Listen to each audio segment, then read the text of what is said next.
Okay, we're gonna continue reading where we left off.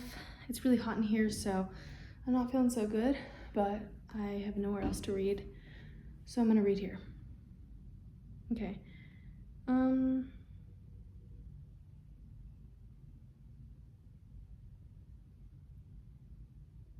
So Jacob's family arrives in Goshen, and Joseph says to his brothers and to his entire family, and to his father's entire family, I will go to Pharaoh and tell him my brothers and my father's entire family have come from the land of Canaan. So then Jacob blesses the Pharaoh, and Joseph went to the Pharaoh and told him, my father and my brothers have come from the land of Canaan. They have come with all their flocks and herds and possessions, and they now are in the region of Goshen. Joseph took 5 of his brothers with him and presented them to the Pharaoh, and Pharaoh asked the brothers, what is your occupation? They replied, we, your servants, are shepherds like our ancestors. We have come to live here in Egypt for a while, for there is no pasture for our flock in Canaan. The famine is very severe there. So please, we request permission to live in the region of Goshen. Then Pharaoh said to Joseph, now that your father and brothers have joined you here, choose any place in the entire land of Egypt for them to live. Give them the best land of Egypt. Let them live in the region of Goshen, and if any of them have special skills, put them in charge of the livestock. Then Joseph brought in his father Jacob and presented him to the Pharaoh, and Jacob blessed Pharaoh. How old are you? Pharaoh asked him. Jacob replied, I have traveled this earth for 130 hard years, but my life has been short compared to the lives of my ancestors.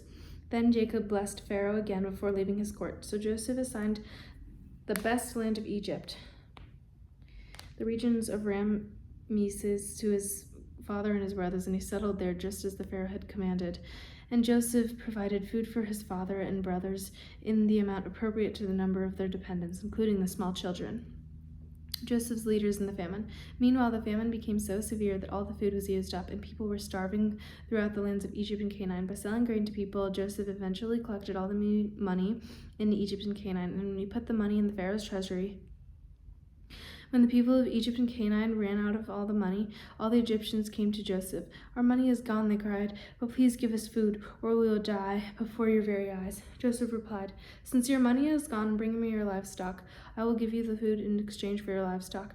So they brought their livestock to Joseph in exchange for the food, in exchange for the horses, flocks of sheep, goats, herds of cattle, and donkey. Joseph provided them with food for another year. But at the end of the year, the next year that came in said, we cannot hide the truth from you, our Lord. Our money is gone, and all our livestock and cattle are yours. We have nothing left to give but our bodies and our land. Why should we die before your own very eyes? Buy us land and our land in exchange for food. We offer our land and ourselves as slaves for the Pharaoh.